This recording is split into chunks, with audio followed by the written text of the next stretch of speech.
لفظ نکاح جی یہ ایک عربک کلمہ ہے، اور قرآن مجید جب ہم پڑھتے ہیں تو سورہ بقرہ سورہ نمبر 2 کی آیت نمبر 230 اور سورہ نساء سورہ نمبر 4 کی آیت نمبر 22 جی 23 24، تو یہ کلمہ استعمال میں آیا ہے دو معنی میں۔ ایک معنی ہے اس کا صرف مجرد عقد کے، صرف صحیح عقد کے، اور دوسرا معنی اس کا آتا ہے جمع کے۔ تو جہاں پر حتی تنکح زوجا غیرہ ہے تو وہاں پر اس کا معنی الگ ہے، اور جب ولا تنکحوا ما نکح آباؤکم، جب یہاں پر نکاح کا ورڈ استعمال کیا گیا تو اس پر مفسرین نے کہا کہ یہاں پر معنی الگ ہے۔ جی تو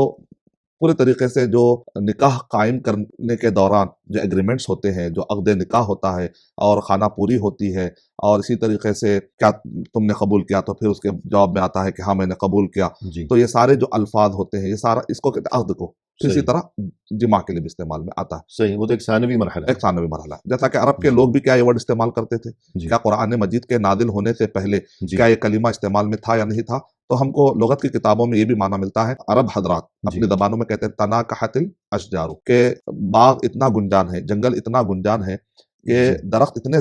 زیادہ ہے کہ اس کی ٹہنیاں آپس میں مل چکی ہیں، صحیح یعنی بہت ہی زیادہ گنجان ایک جنگل اور باغ جس کی ٹہنیاں آپس میں مل چکی ہوں، تو جی ایسے اوپر وہ کہتے ہیں تناکحت الاشجار۔ تو گویا اسی یہ طرح لفظی معنی ہو گیا یہ کہ لفظی دو اس کو ہم چیزوں کا لغت، آپس میں باہم مل جانا۔ جی ہاں، جب ہم اس کو اصطلاح میں بھی دیکھتے ہیں تو اصطلاح کا معنی، اصطلاحی معنی بھی جی بہت زیادہ بعید نہیں ہے لغت سے، صحیح کیونکہ اس کے اندر بھی ملنے کا معنی آتا ہے۔ دو ایسے خاندان جو کبھی اجنبی تھے لیکن عقد نکاح کے بعد ان کے مراسم بڑھ جاتے ہیں، صحیح رشتہ داریاں قائم ہو جاتی دو ہیں۔ افراد جو ہیں زوجین میاں بیوی، پہلے وہ اجنبی تھے، اجنبی حرام تھے، تھے، جی ہاں بالکل، اور اس کے بعد یہ کہ وہ ایک مخصوص رشتے میں منسلک ہو گئے۔ منسلک ہو چکے ہیں، تو اس کے کئی اعتبار سے جی آپس میں ملنے کا اس کے اندر معنی پایا جاتا ہے۔